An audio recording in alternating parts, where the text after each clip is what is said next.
Samson killed more Philistines in his death than he ever did in life.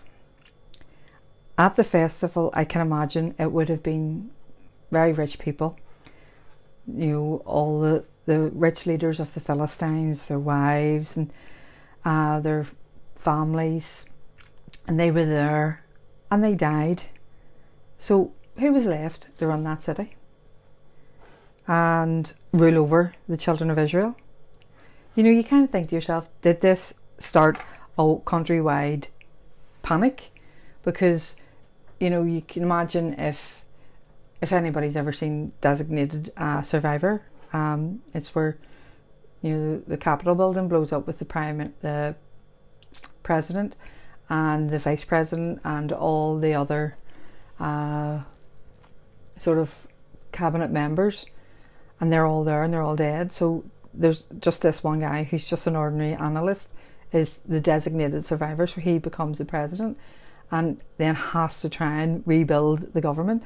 I mean, it would be quite hard, and it would be sort of a bit of anarchy about there. So in doing what he did, it was a big thing. It left the city with no protection, no leadership, or no nothing.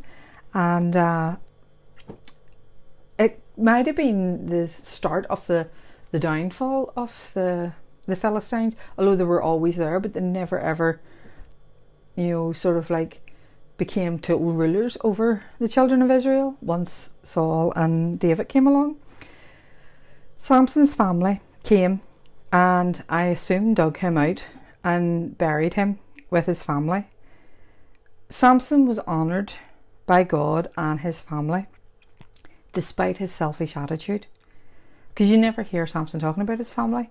There's nothing, no mention in this chapter, but it was all about him and the Philistines and Delilah, the prostitute, even his first wife, the Philistine. It was everything that he wasn't supposed to have, he went for. And it was like he had a family, but that was okay. You do your thing, I'll do mine. So he was honoured by them, even though he probably didn't honour them. So despite his selfish attitude, and the thing is today that God's grace, that's what it is. It is a wonderful thing. No matter how selfish we are, how self-centered we are, his grace still covers us. No matter how much trouble we bring to God, his grace still covers us and he still loves us. So God's grace is a wonderful thing. So the Anita's gems for this wee study are: protect your heart and be careful who you trust. Don't think only of yourself and your needs or wants.